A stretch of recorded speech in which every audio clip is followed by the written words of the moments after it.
Well, hello again from Elland Road. Yeah, change of scenery for us tonight, as promised.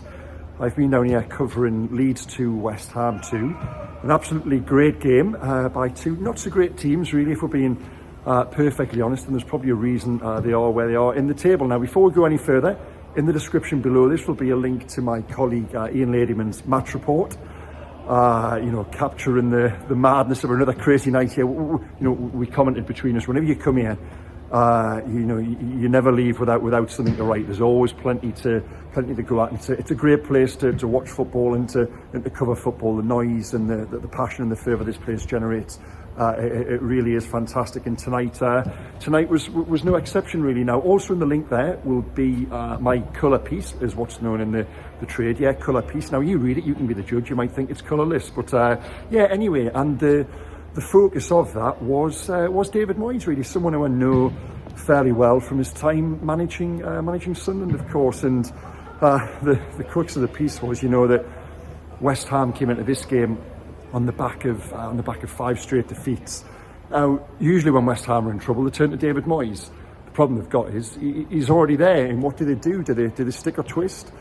Now it's 1 point from 18, and they were only taken out of the bottom 3 after full time by a late Aston Villa equaliser against Wolves. So, and when you look at West Ham there tonight, I don't know, I felt this of both teams, really. Now, I thought there were teams really without identity. It was almost as if they were making it up as they go along, or reacting to changes in the game. There was no real consistency from either team. It was littered with a lot of mistakes. Both sides helped each other in scoring goals to a degree.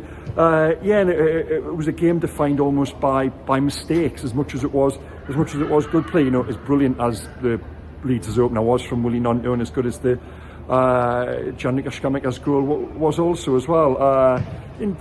You can't fault the spirit of either side. What I will say is I didn't see two teams there who you come away from it as perhaps my colleagues at Everton did last night and thought there is a team headed for relegation. Absolutely not, even though West Ham's only 1 point above it and Leeds a couple of points above it.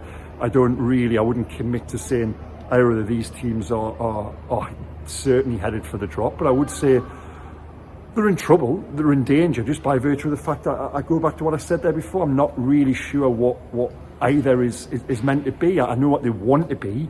And Jesse Marsh, the Leeds manager, admits this much himself. He knows what he wants Leeds to be. It's just they seldom are, really. And it was almost like on Saturday up at Newcastle, they performed better and with more consistency and with more cohesion for being given a game plan to sit in, frustrate, employ the dark arts. They knew exactly what they had to do. Now, when Leeds come into a game like this, I always think I cover Leeds quite a bit.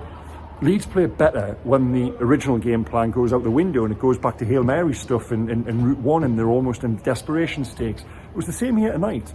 They went 2-1 down and they arguably looked better for going 2-1 down. It's almost as if they're free of that stress and that anxiety when they're behind.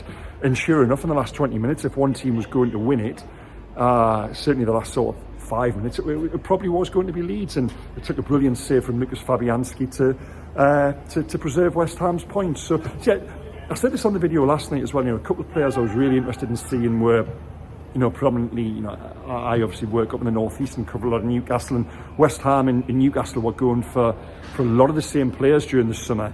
Paqueta Scamacca was linked with Newcastle. Newcastle did like him. The centre back who came in there tonight, Near Fagard as well, who West Ham got from France. Newcastle were looking at him, as they were, of course, Lucas Paqueta. Now, Paqueta was the one I was particularly interested in seeing, because there was a lot of clamour among supporters, Newcastle supporters in particular, for him to come and join his big friend Bruno Guimaraes at St James's Park. Now, Newcastle stepped back from that one, and on the evidence of what I've seen so far of Paqueta, I can probably see why. And even though he scored a goal here tonight and played the pass which led to his own penalty, he hasn't really convinced me so far, I must admit.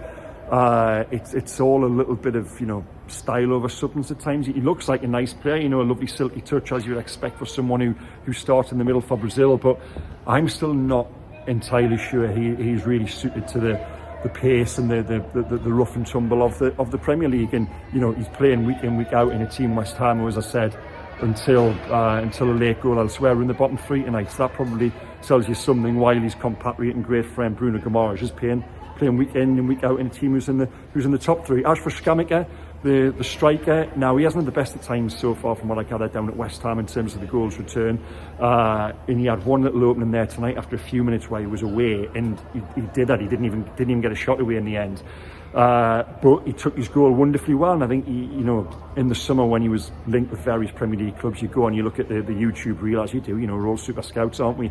And you know, he did score that type of goal. He is capable of a pile driver from range. So and it was a tremendous goal as well. It really was. So yeah, that was my verdict on them. The guy at the back, the defender who came in, I thought was, you know, I use that word a little unconvincing. I think you probably want to see more of him. And David Moyes was asked about him afterwards, and he didn't really seem at all sure himself. Now, so yeah, an entertaining night.